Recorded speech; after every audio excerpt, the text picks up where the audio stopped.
اعوذ باللہ من الشیطان اللعین الرجیم بسم اللہ الرحمن الرحیم الحمد للہ الذی ہدانا لہذا وما كنا لنهتدی لولا ان ہدانا اللہ لقد جاءت رسل ربنا بالحق ثم الصلاة والسلام علی اشرف الانبیاء والمرسلین سیدنا و نبینا ابی القاسم مصطفیٰ محمد اللہم صلی علی محمد وعلی محمد وعلی اہل بیتہ الطیبین الطاہرین اما بعد بسم اللہ الرحمن الرحیم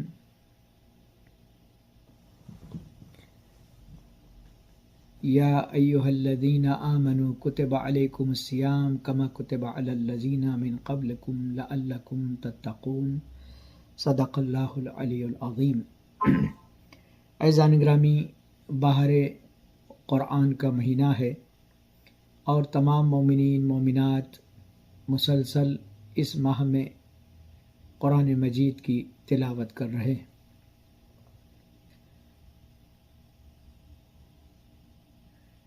شہر رمضان الذی انزل فیہ القرآن، اللہ سبحانہ و تعالیٰ نے اس مہینے کا تعارف نزول قرآن کے اعتبار سے کروایا ہے، اور اس مہینے میں جس میں قرآن نازل ہوا اسی مہینے میں لیلۃ القدر کو قرار دیا۔ قرآن مجید تین اہم موضوعات پر مشتمل ہے۔ قرآن مجید کا 1/3 حصہ توحید قرآن کے موضوع پر نازل ہوا، یعنی قرآن مجید میں 1/3 قرآن کی آیات توحید الہی کا بیان کرتی ہیں، اسی لیے سورہ توحید کو پڑھنے کا ثواب 1/7 قرآن کے برابر ہے۔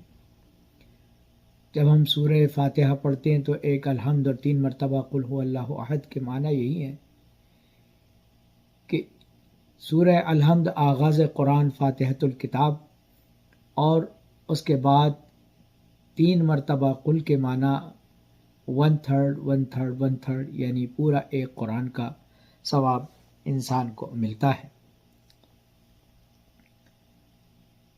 دوسرا موضوع جس پہ قرآن مجید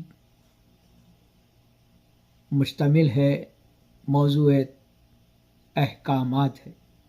احکام شرعی، چاہے وہ عبادی ہوں چاہے وہ معاملاتی ہوں۔ قرآن مجید کی 107 قرآن کی آیات احکام الہی کے موضوع پر نازل ہوئی ہیں۔ تیسرا موضوع قرآن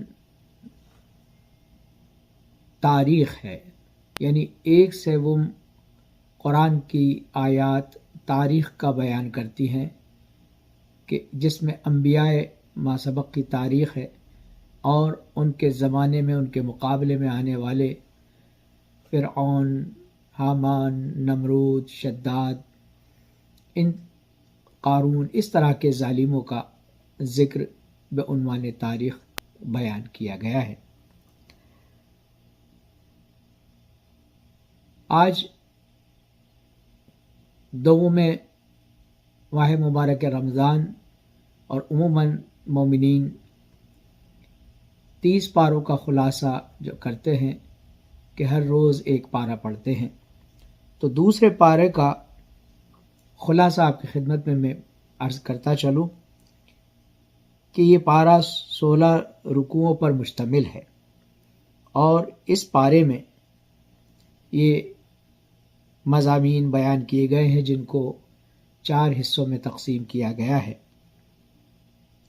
پہلا تحویل قبلہ کا موضوع، یعنی مکہ مکرمہ کو قبلہ قرار دینا۔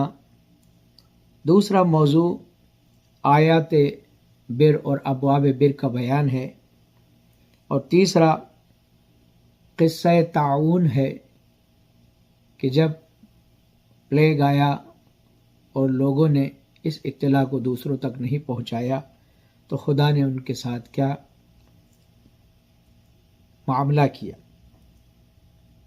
چوتھا موضوع قصہ طالوت ہے۔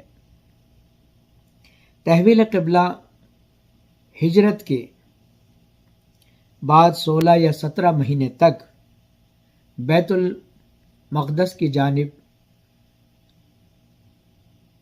حضرت ختمی مرتبت نماز ادا کرتے رہے۔ آپ کی یہ خواہش تھی کہ کعبے کو قبلہ قرار دیا جائے، لہذا اللہ سبحانہ و تعالی نے آپ کی اس چاہت کو قبول فرمایا، اس آرزو کو پورا کیا اور قبلے میں خانہ کعبہ کو تبدیل کر دیا۔ دوسرا موضوع آیت بر اور ابواب بر۔ یہ آیات بر کہلاتی ہیں۔ اس میں تمام احکامات، عقائد، عبادات، معاملات، معاشرت اور اخلاق کے اجمالی طور پر ذکر کیا گیا ہے۔ آگے ابواب بر میں تفصیلی طور پر صفا اور مروہ کی سعی کا ذکر کیا گیا۔ مردار، خون، خنزیر کا گوشت اور جو غیر اللہ تعالیٰ کے نامزد ہوں ان کی حرمت کا بیان کیا گیا ہے۔ تیسرا، قصاص کے معاملات کو بیان کیا گیا ہے، احکامات کو بیان کیا گیا ہے۔ چوتھا، وصیت کے سلسلے کی باتیں بیان ہوئی ہیں۔ اور پانچواں، روزے کے سلسلے میں بیانات اس میں آئے ہیں۔ چھٹا موضوع اعتکاف کے احکامات اور ساتواں حرام کمائی، آٹھواں قمری تاریخ کے سلسلے کا بیان، نواں جہاد اور 10واں حج کے سلسلے میں بیان ہوا ہے۔ 11واں انفاق فی سبیل اللہ تعالی اور 12واں ہجرت کے معاملات۔ 13 شراب اور جوا اور 14واں مشرکین سے نکاح، 15واں حالت نجاست میں جماع اور 16واں اعلاء، 17 طلاق کے سلسلے کی آیات، 18واں عدت کے بارے میں احکامات، 19واں رضایت کے موضوعات کو بیان کیا گیا ہے اور 20 مہر، 21 حلالہ اور 22 میں معتدہ سے پیغام نکاح بھیجنا۔ اس موضوع کا جو تیسرا اہم بیان تھا قصہ طاعون، کہ کچھ لوگوں پر طاعون کی بیماری آئی اور وہ موت کے خوف سے دوسرے شہر میں چلے گئے۔ انہوں نے بقیہ لوگوں کو نہیں بتایا کہ اس طرح سے بیماری آئے گی اور اس بیماری میں وہ جاں بحق ہو جائیں گے۔ وہ سوچتے رہے کہ ہم چلے جاتے ہیں، اپنی جان اس خوف سے اور اس عذاب سے بچاتے ہیں، اور بعد میں ان لوگوں کے مال اور اموال پر ہم قبضہ کر لیں گے جب یہ لوگ مارے جائیں گے۔ تو موت کے خوف سے جب انہوں نے فرار کیا اور دوسرے شہر جانے لگے، اللہ تعالیٰ نے 2 فرشتوں کو بھیج کر انہیں موت دی تاکہ انسانوں کو پتہ چل جائے کہ کوئی بھی موت سے بھاگ نہیں سکتا ہے۔ کچھ عرصے بعد اللہ تعالیٰ نے ایک نبی کے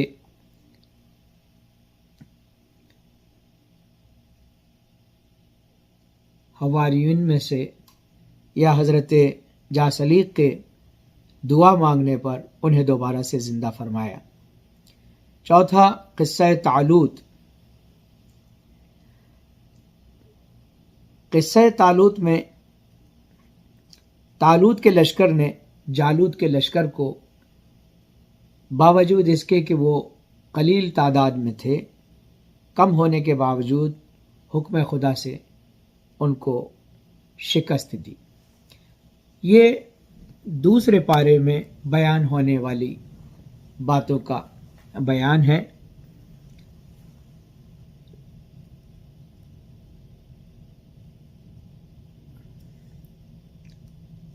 اس کے علاوہ ماہ مبارک رمضان کی دوسری تاریخ کی جو دعا ہے، اس میں ہمارے امام بیان فرماتے ہیں، بسم اللہ الرحمن الرحیم، اللہم قربنی فیہ الی مرضاتک وجنبنی فیہ من سخطک ونقماتک ووفقنی فیہ لقراءۃ آیاتک برحمتک یا ارحم الراحمین۔ خدایا مجھ کو اس دن میں اپنی رضا اور خوشنودی سے قریب کر دے، اور اس دن میں مجھ کو اپنے غضب اور اپنے عذاب سے بچا لے، اور مجھ کو آج کے دن تیرے قرآنی آیتوں کو پڑھنے کی توفیق عطا فرما۔ تجھے تیری رحمت کا واسطہ اے سب سے بڑے رحم کرنے والے۔ اس دعا میں امام نے جو اہم مطالب بیان فرمائے ہیں کہ 3 اہم باتوں کا ذکر ہوا ہے۔ سب سے پہلے رضا الہی کی درخواست کی گئی، دوسرا اللہ کے غضب اور عذاب سے دوری کی بات طلب کی، اور تیسرا تلاوت قرآن کریم کی توفیق طلب کی۔ پہلے فقرے میں کہ اللہم قربنی فیہ الی مرضاتک، رضا الہی خداوند کریم نے اس دنیا میں اپنے فیض و کرم کو بندوں تک پہنچانے کے لیے مختلف چیزوں کو سبب قرار دیا ہے۔ جس طرح رزق کو پہنچانے کے لیے اس نے مختلف اسباب مہیا فرمائے، جیسے تجارت کے ذریعے، زراعت کے ذریعے، صنعت کے ذریعے اللہ سبحانہ و تعالی انسانوں کو روزی پہنچاتا ہے۔ اسی طرح خداوند عالم نے اپنے بندے سے رضایت اور خوشنودی کے لیے بھی چند امور کو قرار دیا ہے۔ اب اگر بندہ اپنے معبود کی رضا سے قریب ہونا چاہتا ہے تو اسے ان اسباب کا حامل ہونا پڑے گا۔ ضروری ہے کہ جب کہ بدولت معبود کی رضا اور خوشنودی سے قربت ممکن ہے، بغیر رضا الہی سے اس کی قربت حاصل نہیں ہو سکتی۔ ممکن ہے قرآنی آیات اور احادیث سے معصومین میں ان اسباب کا ذکر موجود ہے جن کے ذریعے بندہ اپنے معبود کی رضا اور خوشنودی سے قریب ہو سکتا ہے۔ رضا الہی سے قریب ہونے کے اسباب، اللہ سبحانہ و تعالیٰ سے قریب ہونے کے اسباب میں سب سے پہلا سبب خوف خدا ہے، اللہ سے ڈرنا۔ خالق کائنات قرآن مجید میں ارشاد فرماتا ہے، جزاؤہم عند ربہم جنات عدن تجری من تحتها الانہار خالدین فیہا ابدا رضی اللہ عنہم ورضوا عنہ ذالک لمن خشی ربہ۔ جو لوگ اللہ سے ڈرتے ہیں کہ ان کے پروردگار کے یہاں ان کی جزا اور باغات ہیں جن کے نیچے نہریں جاری ہوں گی، وہ انہی میں ہمیشہ رہنے والے ہیں۔ خدا ان سے راضی ہے اور وہ اس سے راضی ہیں، اور یہ سب اس لیے ہے کہ جس کے دل میں خوف خدا ہو اس سے خدا راضی ہے۔ تو خدا کی رضایت کے اسباب میں سب سے پہلا سبب اس سے خوف زدہ ہونا، اس سے ڈرنا۔ اس آیے کریمہ سے یہ بات واضح ہے کہ اللہ اس بندے سے راضی ہے جس کے دل میں خوف اور خشیت الہی ہو۔ جب کسی بندے کے دل میں اللہ کا خوف ہوتا ہے تو پھر وہ مرضی معبود کی خلاف ورزی نہیں کرتا ہے۔ لہذا اللہ کی رضا سے قریب ہونے کے لیے دل کی گہرائیوں سے